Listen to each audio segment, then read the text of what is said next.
we are privileged to have with us MP Tabitha Sarabo-Halley. Tabitha, very good morning. Welcome. How are you doing? Good morning to you, Sherrod. Good morning to your viewers. I am doing okay. I'm doing all right. I'm hoping that everyone is doing okay on this morning, and best wishes to a good day.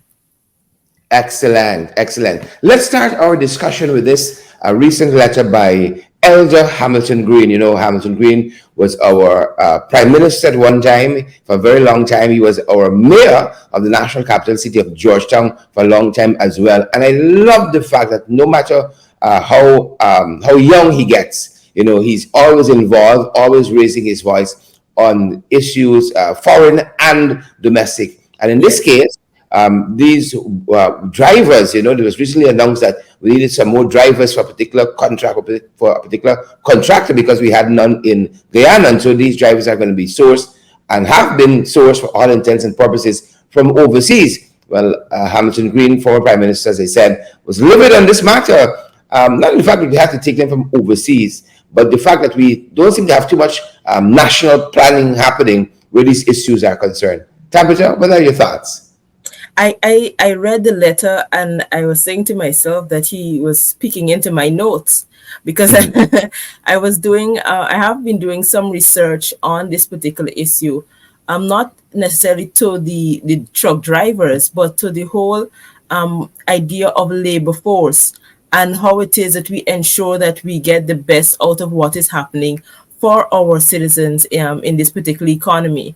And I feel as though there's not a lot of work being done to ensure that those persons who are of age to work in the labor force have the necessary skills, necessary access, necessary opportunities to be able to first get those jobs before it goes overseas or goes to persons overseas who have to now come in the country and get work permits to work here. And so it has been something that has been bothering me for a while. So I did some amount of research on it. And so what I also did was send some questions to the Minister of Labour. So I'm waiting for that to come on the parliamentary order paper for him to respond to a lot of the questions I have surrounding labour and how it is that it's being treated. And if it's being treated in an urgent matter, urgent manner, I'm sorry, and whether or not they have the data to help them to make decisions as to what we're doing with our labor force. Excellent. You know, in one part of this letter from former Prime Minister Hamilton Green, he says that over a year ago, the head of state announced that they had run short rather of certain skills: artisans, tradesmen, craftsmen, mechanics, machine operators, etc. Immediately, Hamilton Green says, we should have introduced a modified national service, which would have served two purposes: to bring together our young people in every region of the country to mix, mingle, and to learn our history, allowing them to dispel prejudices that exist, and also to make the concept that we are one people, one nation, one destiny a reality, while skills training as well. That doesn't sound too bad to me. It doesn't sound bad to me either, Sherrod, but I know there will always be an issue about whether or not this one Guyana thing is actually working the way at least the president suggests it should work. All right, but that is, I want to set that part aside. I'll come back to that just now. But the part that where Hamilton Green spoke about the skill set of the individuals. My first question would be whether or not, when the president made that statement, whether he has data to back up that statement, or was he just saying that because persons were finding it difficult to source persons. So there are two things: whether or not it's actually a data-driven statement, or whether he's just saying that because somebody complained to him that they can't find persons to work in that particular sector. So that's one thing. And then if there is no data-driven if the statement wasn't data driven, then why it is that we are working on creating policies and making decisions without the requisite data to tell us where we stand with our local labor force, what is our current labor force participation rate, and what it is that is required to ensure that we up that, because as far as I'm aware, we have the lowest labor force participation rate in the region, and this is for the Caribbean region. And so to say that we don't have the labor necessary for the different sectors, and without doing the data just to see where exactly we're at, what is required to get us up to par before it is that we go to seeking overseas labor, I think it's very important for us to ask ourselves these questions. And so the reality in Guyana right now is that you would hear a response from the government that they're doing goal and they have grow and all of these 20,000 scholarships and that they're doing. But if you remember, Sherrod, when I think was the first budget debates, I asked the Minister of Public Service whether or not they did any data analysis to determine what areas they would give scholarships in. And her response to me was basically that they were going around the country during the elections period and they were hearing from people what areas they wanted to focus on, what areas they wanted to be trained in. And that is not how a government should work. And that should not be the basis on which you do, especially when it comes to the oil and gas sector, which is a new sector on board. And the fact that you need to understand the skills that would be required and then let the population know these are the short-term, medium-term, and long-term skills that will be required. And so this is what we're focusing on. And so people should be trained in these particular areas to ensure that there is no gap between the skills people are being trained in and the skills that are required in the labor market. And I think that is a gap that is there and is going to continue to grow because we have no data that is guiding the decisions that we're making. Excellent. So the larger point I hear you making is that this should be data driven at every stage. And I think what you're saying bears fruit because we don't know what is driving this, if it is an artificial shortage. They've announced recently there's a chicken shortage, and so they're importing chicken. This might say that this giant black chicken project that they took on to help to rear and care and all of that to bring down the full import bill of CARICOM. It might not be working. They poured millions into that, but a lot of farmers are telling us that some of this is not so. This is not so plain and simple.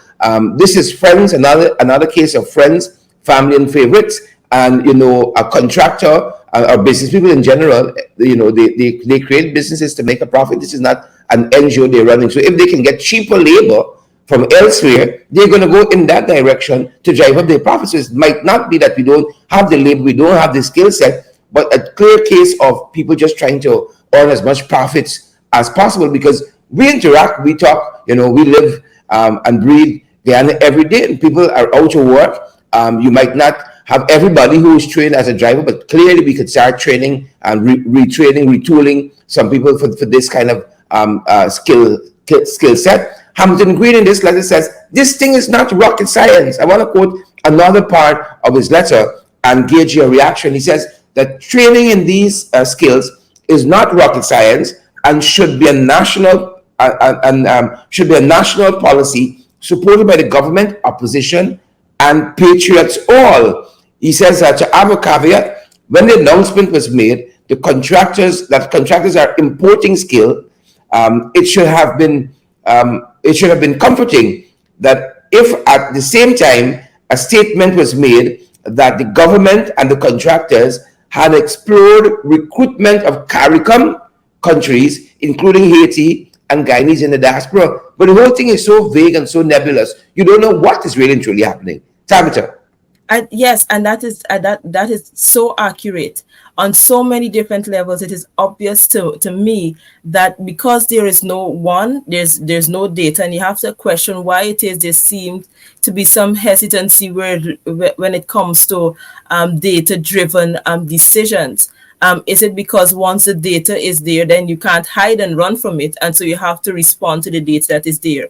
And so it is better not to have any data. And so you just make decisions based on what you think is best for you and the few that are around you. And so that is a question that has to be asked. And you see, the reality is that unless we know what really is happening on the ground, and I'm not going to say that we won't need to import labor at any point, because the amount of labor that is required, given not only the oil and gas sector, but even the other sectors that we are trying to grow, it would require more labor than we have in Guyana. But we need to first start to ensure that we, as Guyanese, as citizens of Guyana, get the first set of jobs here. And then once we have reached our capacity, then you go to import in particular areas. And the importation should be in areas that, at least for the short term, you cannot find Guyanese that can have that have those particular skill set. But at the same time, once you recognize that a particular skill is being imported, you look to see whether one, they have persons first in the Guyanese diaspora that can come back and do those jobs. And so you, what if it is that you're dealing with nation and nationalism and patriotism and looking after your citizens, then that has to be your first go-to when it is that you're looking for labor outside of the shores. It has to be to the diaspora first. First, the Guyanese diaspora, we have more people outside and inside the country with a range of skills that can be utilized in Guyana. And are we looking at that first? Have we done that? Have we then gone to the CARICOM? Because the president and other ministers love to talk about the fact that once Guyana grows, the entire region, the Caribbean region, must grow with Guyana. Have they gone to other CARICOM countries to see whether or not those skill sets is in CARICOM, and ensure those persons get a bite before we go further afield? And so Mr. Hamilton Green is quite accurate. But it's a case, I believe, that one, there's a hesitancy to deal with data. And as you said rightfully, it's about ensuring that the business people get the cheapest of labor, and not have to deal with the laws, which is another thing that we can come to, that surrounds labor in Guyana. And so for them, the best bet is to source labor from further afield, which doesn't help in growing our economy and growing and reducing unemployment in Guyana. Excellent. Tabitha, you did preface your initial comments to say that you've been doing research in this area. I mean, I don't wanna ask you too much about it yet, because we know how researchers can be.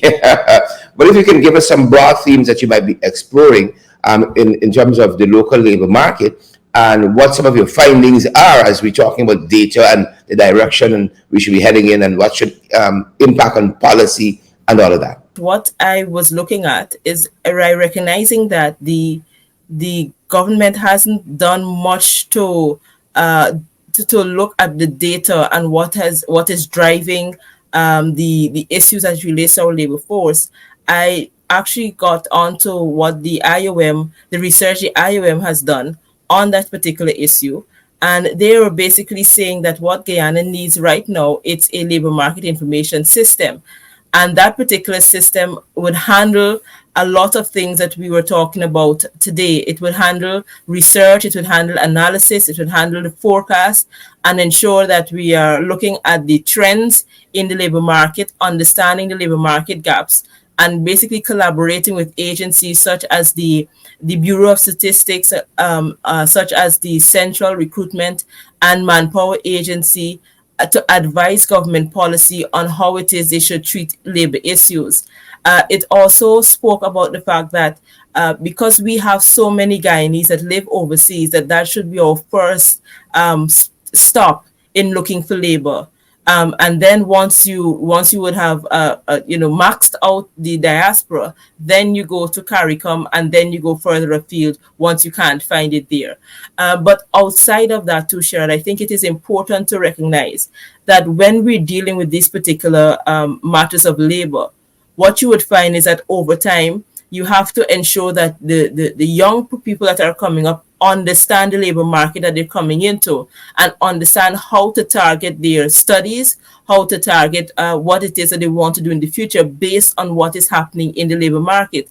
And if we don't have the data to help them, then they will go back to the regular doctor, lawyer, nurse. Not that there's anything wrong with those particular skills, but they have, that they're more today. We know that there's so much more jobs, so many more jobs that are available outside of just those jobs that we know growing up. And so we need to ensure that the labor market information system is alive and well and working to help the entire society understand where the labor market is going, understand the needs of the labor market, and so that everybody would know what skill set that they need to ensure that they are viable in this growing economy in Guyana. Tabby, I want to thank you so much. MP, Member of Parliament, Tabitha Sarabo-Halley, I want to thank you so much for spending this time with us today Thank you on for these having me, issues. Sharon. Awesome. Thank you.